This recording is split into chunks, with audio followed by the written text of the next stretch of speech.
Hey everyone, I'm Mike from Destinations to Travel, and we are going to be answering some of your frequently asked questions today. We have a list of questions, of frequently asked questions that we want to discuss to hopefully provide some of that information that will help you get ready for your Walt Disney World Resort vacation. Your Destination to Travel agent is going to do all of the heavy lifting here, but just in case you missed any questions that you didn't ask them, hopefully this video will help you out with that. So I cannot answer all of those questions for you. I am just some guy who goes to the parks way too often.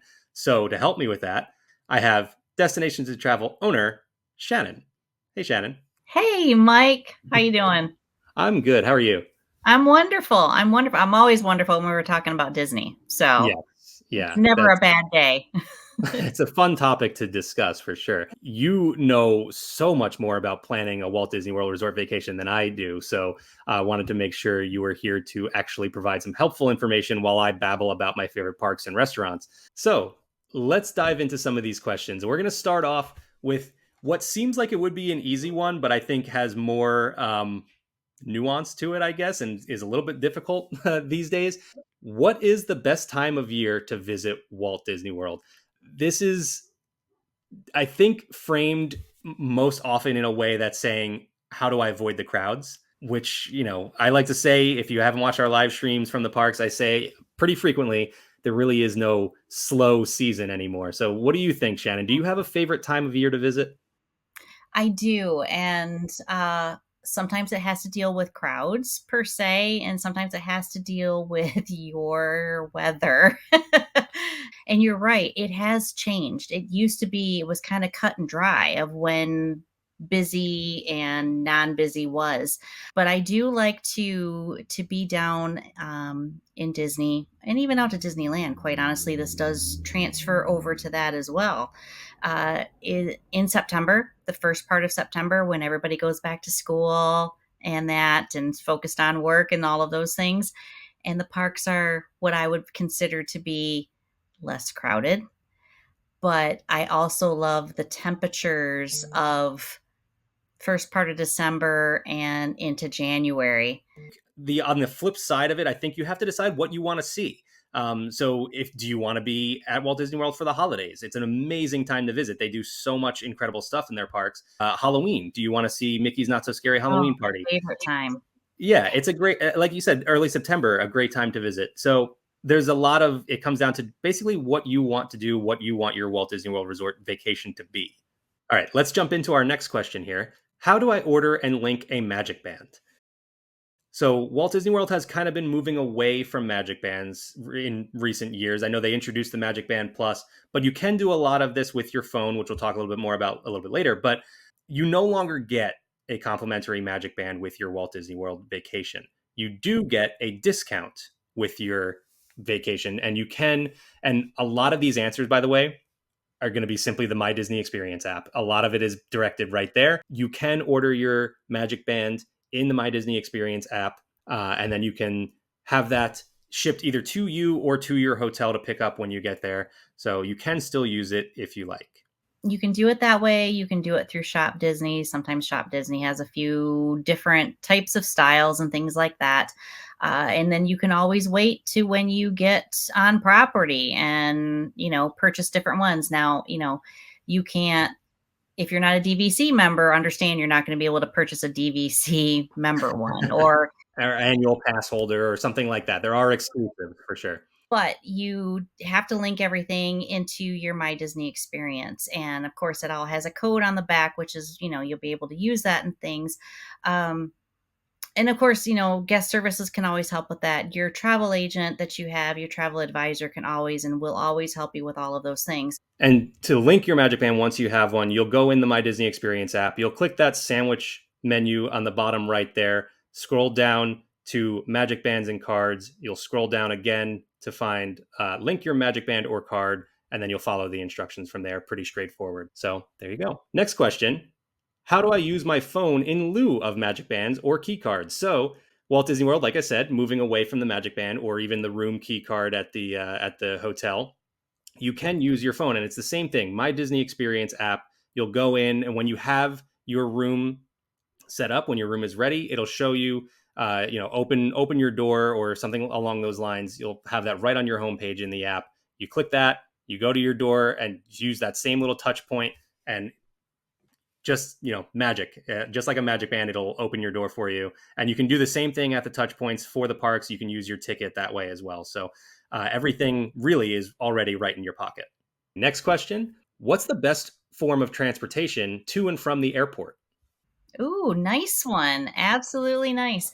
Well, while you still have Mears Connect, that and Mears used to be Magical Express. I want everyone to understand that always, it's not like it really went away. There was just, contracts and things, end up having an end date. So Mears Connect is still there. And there is a great deal of individual companies that you can select to get back and forth from the parks. There's always Lyft and Uber. And quite honestly, too, if you are like on Disney Cruise Line, say you're in Miami and you're going to take the Bright Line up, you're actually going to be dropped off at the airport for Bright Line, and you're still going to need transportation to Walt Disney World. The train does not stop at the castle. So yes, those are the options that I like to take. If you're ready to splurge and you want to go ahead and get a limo, you can do that. There's a lot of companies out there that do those things. I always usually arrive in a limo. I just love to do it, and it doesn't really cost that much to do that. So, what it costs to really get on the Mears Connect, really per person, is kind of what it costs to take a limo too. So I've never seen Shannon step out of a vehicle that wasn't a limo. So, that's a true story. That's true. okay, next question. Which resort is best for couples slash kids slash grandparents? And are there any quieter resorts or quiet areas?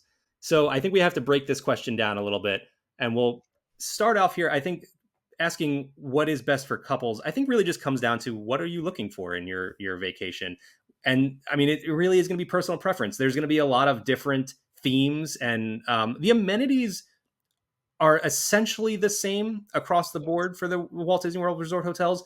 They're just going to be different themes or different levels of quality depending on what tier of hotel you're going to be booking. So, Shannon, what if, let's say, you were going on a vacation, just you and Troy?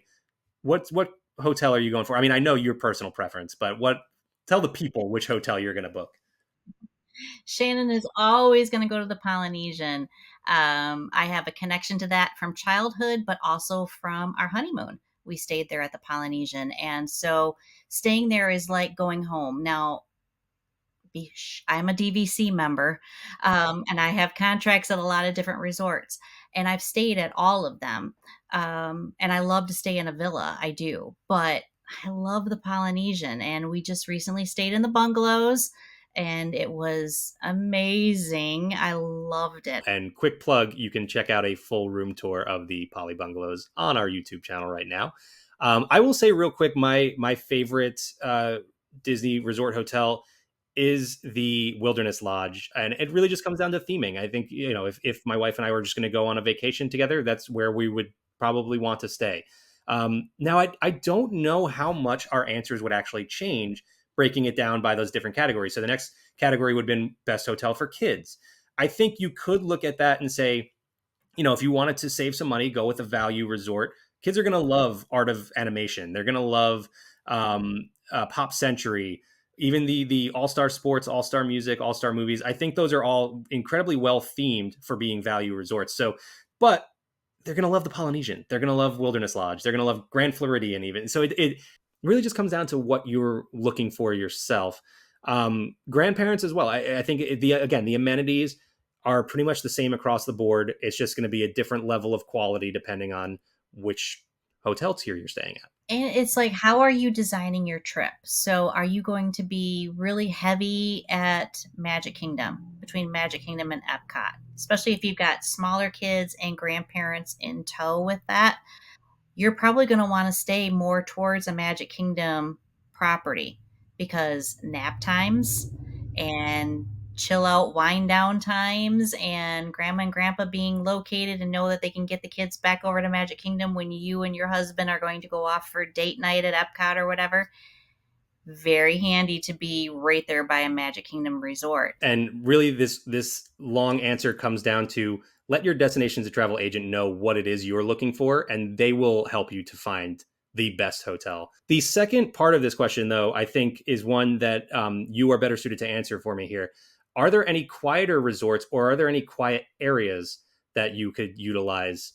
Absolutely. I have always found, to me, I always thought that on a deluxe level, it was Wilderness Lodge, with the exception of being in the big part of the lodge when dinner's going on over at Whispering Canyon. Okay, remove that element out of there, and all of the other aspects of that resort are quiet, calm. You have the running water. While you do still see you can still see the fireworks and that, there's a buffer there. You do have the water light parade that still happens. You have the ability to take the boats versus being on a crowded monorail or having to take the crowded busing and stuff like that. When it comes to a moderate resort, I've always thought French Quarter has been a very quiet, calm, and serene area. Now, it is a much smaller resort, but you can still get to wherever you need to get to. And if it is going over to Port Orleans Riverside and then catching the boat to go down to Disney Springs, all of those things, very easy to do. Next question. When can I make dining reservations? Fairly simple one here. As far as I know, maybe you know something different than I do, Shannon. 60 days out is when you can book your dining reservations. 60 days out, with the exception of Open Table. Right. Yes. That's a good tool to take advantage of. I use Open Table if it's not showing up for me on your My Disney experience, and I'm the one that's booking your reservations and that. Trust me, I have Open Table open as well. I'm taking a look over there too for you. So Open Table is also a really good option, but 60 days generally for 98% of all the restaurants. Next question. Does the dining plan save me money? This is a big question and only came back recently. So, Shannon, what are your thoughts on the Disney dining plan? The Disney dining plan can save you money, but you really have to go into it with your eyes wide open. A general dining plan where you have the sit down and the quick service and a snack. If you were to choose Tusker House and then choose the biggest options that are obviously that are there, which is, you've got the buffet situation, so that you've got that dollar amount, plus you have that alcohol beverage that you're able to add on to that. The same thing goes for your quick service. You would be going to Flame Tree and ordering the highest menu item there. And then, but when it comes down to snacks, that's where it gets a little tricky with that, because Animal Kingdom really doesn't have a huge amount of high price snacks. So you're going to need to go and get that. But you would end up being where the dining plan runs about $94 a person for anyone 10 and older. That is going to run you there about $123 a person for what I just kind of laid out for you at Animal Kingdom. So there is a savings there. But you can pretty much put that over to anything. But what you have to watch for is some of these restaurants, like Cinderella's Castle, Be Our Guest, Boathouse of all things. We always call it, they take two prongers, but it's a 2 credit meal situation. We've just always called it a prong. Really look at that, because if you divide what those credits are up throughout that day, what that price was per credit, if you're not getting that, especially for your two big heavy meals, then you're going to lose on the deal every time. To put it a little bit more simply, basically, if you are somebody who enjoys the higher priced food items and you're really going to go out and spend a lot of money on food, yes, it will save you money. If you're maybe a family of 4 or 5, several children who aren't going to eat a whole lot, maybe not use all those snack credits, maybe just order the chicken fingers and mac and cheese, probably not worth your money there. So it depends on what it is you're going to be looking to eat. Next question. How does Disney handle food allergies/special diets? So I can speak to this one a little bit more. Not that I have any restrictions myself. I will eat pretty much anything you put in front of me. But Disney, in recent years, especially at these Epcot festivals, has been doing a much better job in providing different offerings that can work for dietary restrictions, whether you're vegan, gluten free, anything like that. There are a lot of options, and the Disney Parks blog releases something for different, whether at the Epcot festivals or the holidays. They will release what's called the foodie guide, and you can always take a look at their menu and see what is vegan, gluten friendly, whatever it may be. I have an allergy to pine nuts, tree nuts, whatever. And Troy, my husband, is mushrooms and truffle oil, and he didn't realize that truffle oil would be a situation, and we found that out really, really, really quick.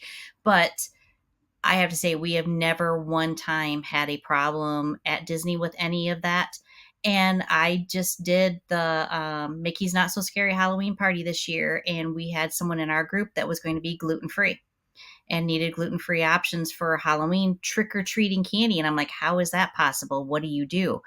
And you have a special bag, and then you get these tokens. So we kind of had a contest of who could get the most tokens in the bags, because the gluten-free options were really, really good.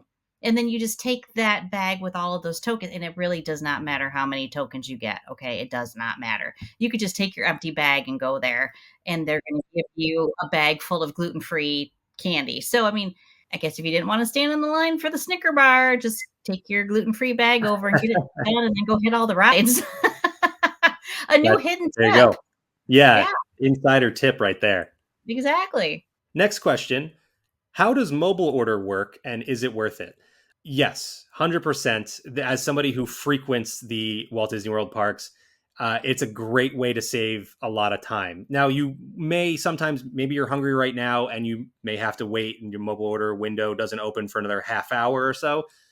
You're still going to be able to at least put your order in and then go walk around a shop or even go on a ride, depending on how long that wait might be. And again, My Disney Experience app is the answer here. And it's fairly simple. When you're on the home screen, you'll just hit that plus you see at the bottom of your screen, and you'll see order food right there as the second option. So you can pretty easily mobile order at a lot of different restaurants in the various parks now. So it's becoming more and more prevalent, and I think a great way to save time and a great way to save yourself some frustration because it's one less line you have to stand in. Next question. How does Genie Plus work? This is the big one. This is the one that, we put the call out there for our D2T agents to give us all of the questions they are asked the most. I think every single agent came back with this one first on their list. So Genie Plus, Shannon, what's your experience like with it? I have not been a fan. I honestly have to say I've not been a fan of Genie Plus since it was announced. I was there when it was announced, and I had my own feelings about it when it was announced, but I didn't see where it was a huge benefit. And others will agree, will absolutely tear me apart for that because it works really, really well for them. I miss the ease and all of that of the fast passes.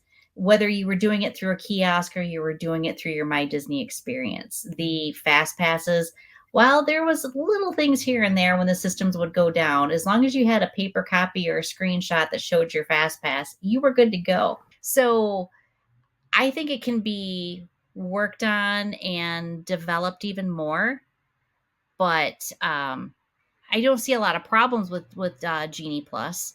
I just don't like using it. That's fair. And everybody's going to have a different experience in their visit to the parks. Me personally, again, I'm in the parks probably too often. So I don't need Genie Plus. But if you are visiting each park for maybe just one day, Genie Plus can be very helpful. And just to back things up, what Genie Plus is it's a service that basically allows you to book what you said, like we were talking about the fast passes.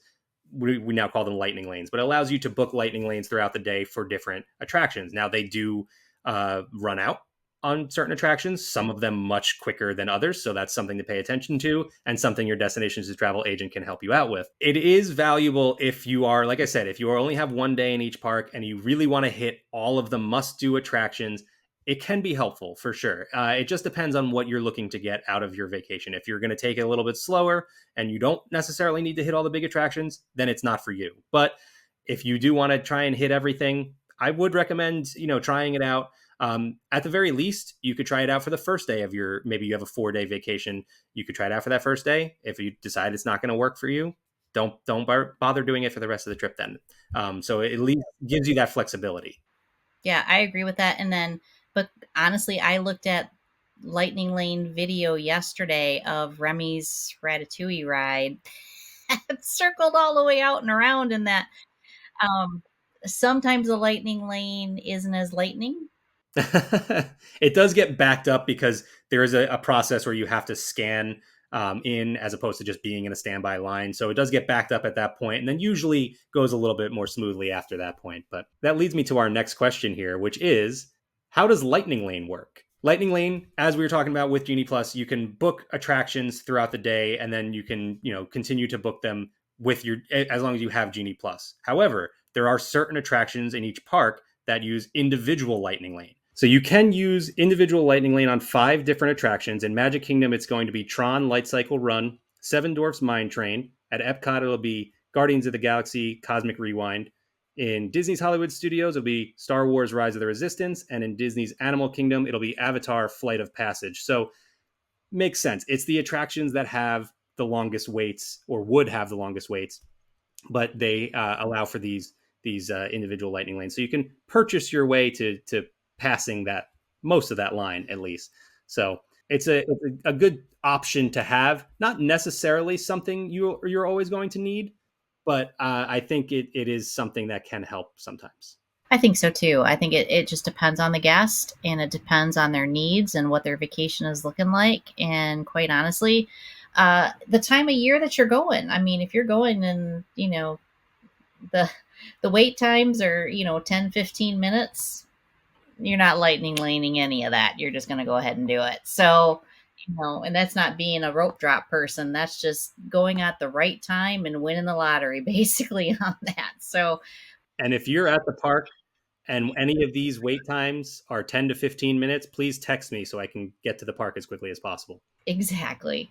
Exactly. And I think the other reason too why um I don't necessarily weigh heavily for myself with Genie is because with my situation and with Bradley, that we have our son who's disabled, we have the DAS for him. So I'm not necessarily going to be taking up someone's fast pass or lightning lane situation because I'm going to, if we can be in the regular queue or whatever for whatever time, we're going to do that, because we have that other thing for him. So.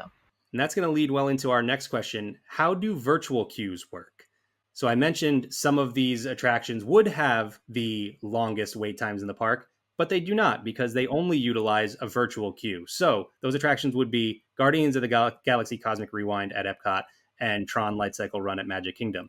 So the way these virtual queues work is they open up 2 different windows. One at 7 a.m. that you can book right away on the app from your hotel room, from your home, wherever you might be.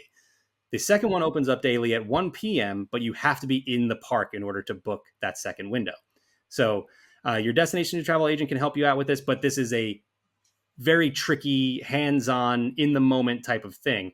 So you do have to, there is a bit of a lottery element. I will say, though, I have not missed getting a virtual queue spot in several years. It's gotten much easier now to take advantage of this system and really cuts down the wait time, where if Guardians of the Galaxy was operating with a normal queue on a summer day, you'd be waiting 3 to 4 hours for that attraction. With the virtual queue, you're going to get your return time. You'll show up at that time and you'll wait 30 minutes to an hour tops. And that's, the longest I've waited for that attraction. So it is definitely a helpful tool. Leaves the slight chance that you may not get to experience these attractions, but as long as you are in there trying to book your virtual queue at 7 a.m. or in the 1 p.m. window, you should be just fine.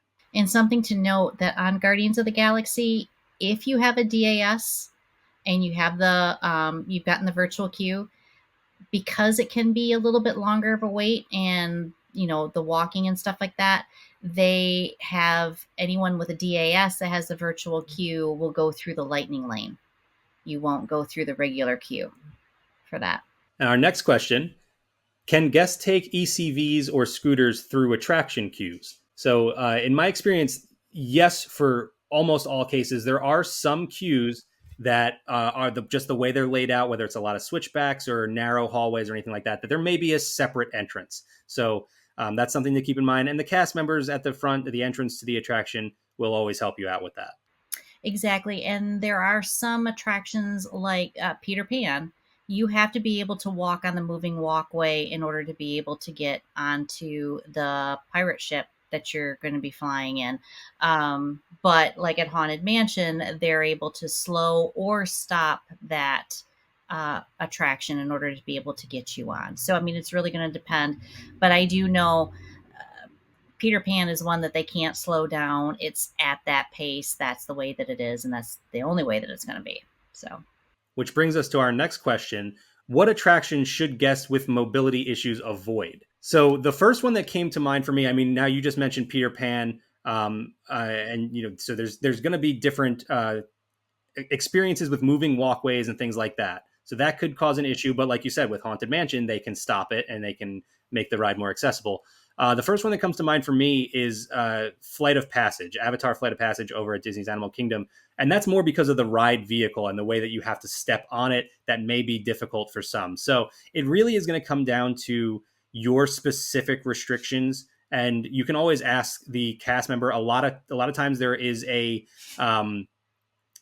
test vehicle out in front of the attraction, so you can always test that out that way. But there might be some other things like a moving walkway that could cause some restrictions. So, Shannon, is there anything else that you should keep an eye out for? I would say that is going to be one of them. Pirates, when you think about having, you have to kind of step down into the boat. That particular ride does not have a wheelchair accessed boat like Small World does, where you can, take, or Winnie the Pooh. They have wheelchair vehicles that are right there. It's like every fifth or sixth car or something like that. So it's not like a long wait for those types of things, but that does happen.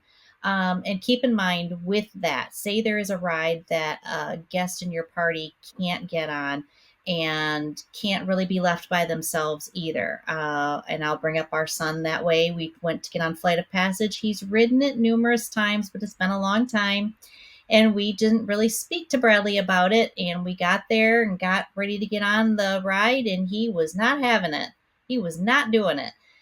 So I had to take him out in the wheelchair, but they allowed us to wait off to the side in a comfortable area.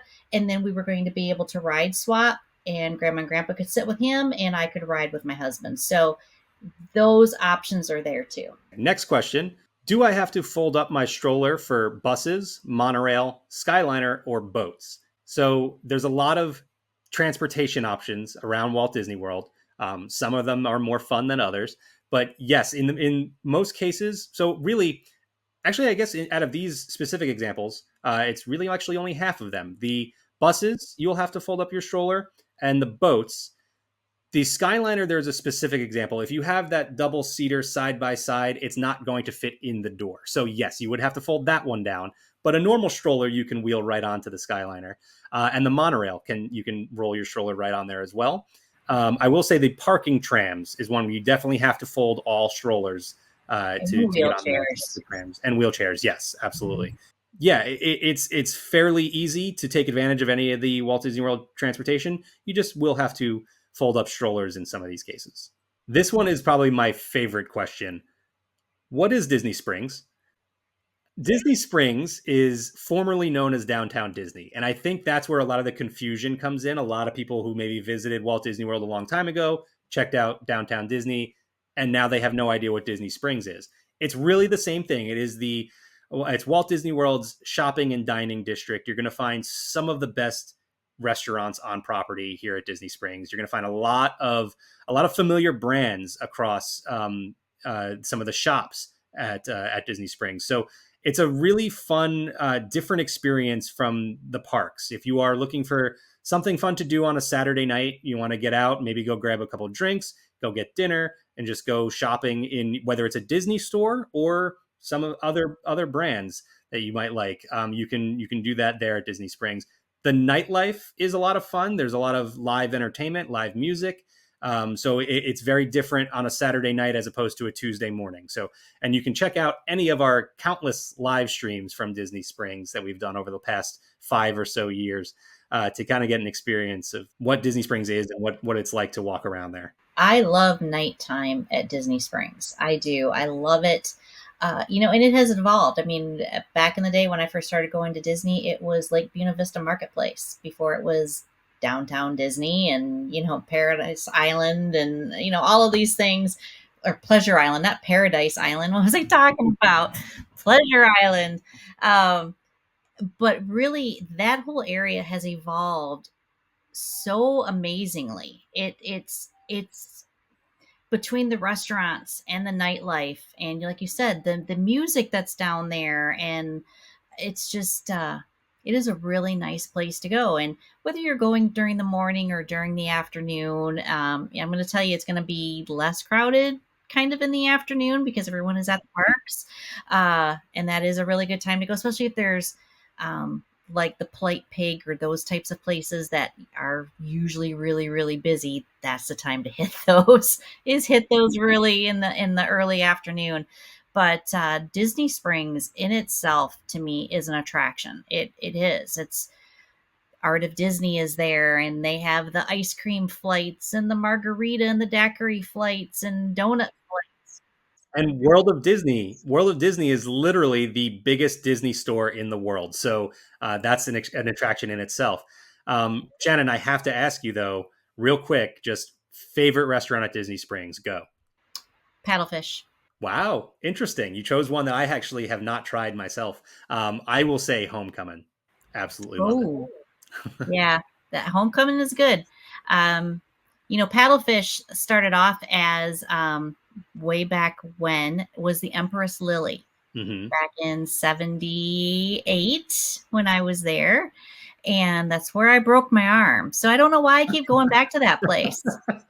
That's an interesting. We might have to do another video just on that story. Just on that story. Explore Oh, paddlefish. Paddlefish Um, is an amazing restaurant, though, and everything that I've had there has just been excellent food wise. all right, are you ready for our final question? I am. How do I get groceries or a scooter delivered to my Walt Disney World Resort hotel? So again, this is something I don't really typically deal with as a local, but I'm assuming this is something you've worked around in your many trips. Yeah, just a little bit. Now, there are several different services out there that are great, and I'm going to tell you about the ones that I have interacted with as well, and that we operate with. Scooter Bug, and now Scooter Bug is the only company that can deliver a scooter and leave it, and you can pick it up when you get there. Like Buena Vista, and that you have to be there. You have to actually meet the driver and pick up your ECV and deliver it back and those types of things. You can't leave it with Bell Services. Uh, Garden Grocer and Water Butlers and Amazon.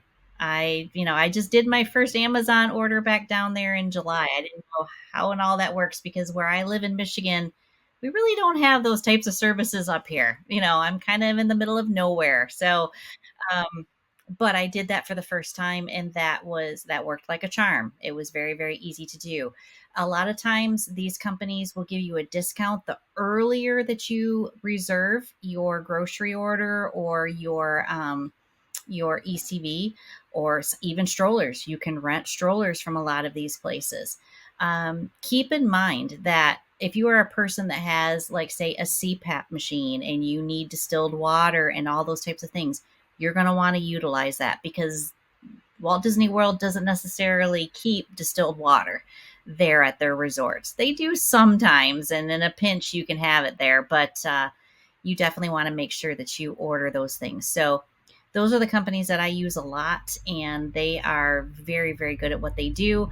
And if there's something that they can't get, they will go ahead and substitute that out. Now, I do know you can do like an Uber grocery order. That does happen down there as well, and it comes right to the resorts. So you can definitely use that as well if you want to get something from Walmart or Target or something like that. But yeah, those are the services, and they are great. I've never had a problem.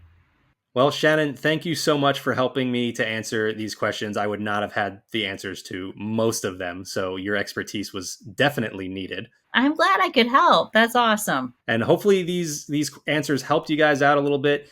Of course, if you have any other questions about your Walt Disney World Resort vacation, you can always ask your Destinations to Travel agent, or you can always email us at info@d2travel.com, and we can do our best to get you any information you might need.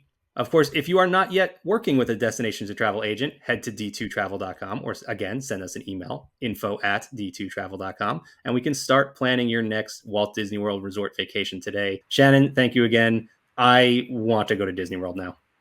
Me too. We need a vacation. It's been a while since the four of us have been gone on a vacation. So Yeah, I well, need to do luckily, that. I know a lot of great people who can plan one for us. So, Exactly. Exactly. We will get them going on it. all right, thanks again. Bye, everyone. Bye. Thanks.